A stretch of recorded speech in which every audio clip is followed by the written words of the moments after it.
যাদবপুর বিশ্ববিদ্যালয়ের অধ্যাপক ওমপ্রকাশ মিশ্রর ক্যাম্পাসে ঢোকা নিয়ে সোমবার টান টান নাটক চলল। পোস্টার হাতে বিক্ষোভ দেখালেন ছাত্রীরা, তাকে অফিসে ঢুকতে বাধা দেওয়া হলো। বিক্ষোভকারী পড়ুয়াদের মাঝখান দিয়েই বিভাগে ঢুকলেন ওমপ্রকাশ মিশ্র। Kindly let me go to my office. Kindly let me go, please. এখানে আমরা দাঁড়িয়েছিলাম, ঢুকে উনি ঠেলে এগিয়ে যেতে চান।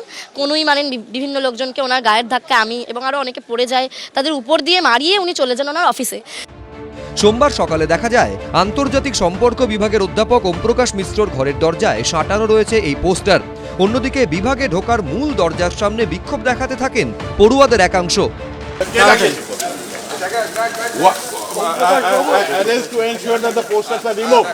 Posters must be removed, and nobody should be try to hinder my access.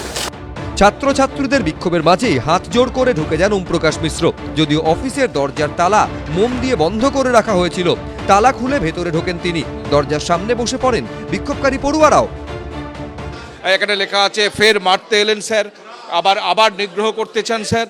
অর্থাৎ যাদবপুর বিশ্ববিদ্যালয়ে ওমপ্রকাশ মিশ্র আন্তর্জাতিক সম্পর্ক বিভাগের অধ্যাপক, তাকে ঢোকার ক্ষেত্রে পড়ুয়ারা বাধা দিচ্ছেন। মূলত এসএফআই এর সংগঠনের তারা পড়ুয়ারা, তারা একদম ওমপ্রকাশ মিশ্রের দরজার সামনে বিক্ষোভ দেখাচ্ছেন, তারা এখানে বসে পড়েছেন। অনেক দৌরাত্ম্য দেখেছি, কিন্তু বিশ্ববিদ্যালয়ে প্রবেশ করতে দেব না এই ধরনের কোনো মানসিকতা যাদবপুর বিশ্ববিদ্যালয় অ্যাকসেপ্ট করে না। উনি গাড়ি থেকে বেরিয়ে এসে দুজন ছাত্রীকে ফিজিক্যালি অ্যাসল্ট করেছেন, সেটা ফিজিক্যাল হ্যারাসমেন্ট মোলেস্টেশনের পর্যায়ে অবধি গেছে। এর বেশি আর কি বলার আছে? তাই আমরা ওনাকে আমাদের শিক্ষক বলেই মনে করি না। ভেতরে যখন এই পরিস্থিতি, বাইরে তখন সাদা পোশাকে যাদবপুর বিশ্ববিদ্যালয়ে প্রবেশ করে পুলিশ। এরপর ওমপ্রকাশ মিশ্রর অফিসেও আসে তারা। ওনার অফিসে আসতে বল, ঘরের সামনে আমরা থাকবো কেন? মানে উত্তেজনা, সেটা আমাদের সুপ্রিয়ার বলতে পারেন কেন।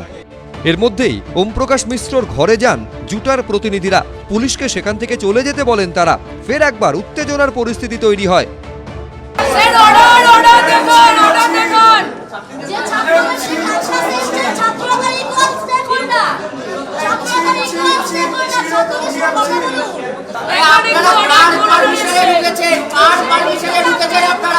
ব্যক্তি আক্রমণ বা কোনো হেনস্থা আমরা চাই না, এবং সেই জায়গা থেকে আমরা এসেছি যে কোনো রকম কোনো ওমপ্রকাশ বাবুর এগেনস্টে ব্যক্তিগতভাবে কোনো হেনস্থার কোনো ঘটনা ঘটুক আমরা চাই না। সুতরাং আমরা দরকার হলে ওনাকে আমরা বলেছি, দরকার হলে উনি যখন বেরোবেন আমরা সঙ্গে থাকবো। এবং এখন পরিস্থিতি কিছুটা শান্ত, পুলিশ বাইরে বেরিয়ে যাওয়ার পর কিন্তু পরিস্থিতি অনেকটাই শান্ত। সব মিলিয়ে দিনভর অশান্তির সাক্ষী থাকলো দেশের শিক্ষার অন্যতম উৎকর্ষ কেন্দ্র যাদবপুর বিশ্ববিদ্যালয়। কৃষ্ণেন্দু অধিকারী, ব্রতদীপ ভট্টাচার্য, পার্থপ্রতিম ঘোষ, এবিপি আনন্দ।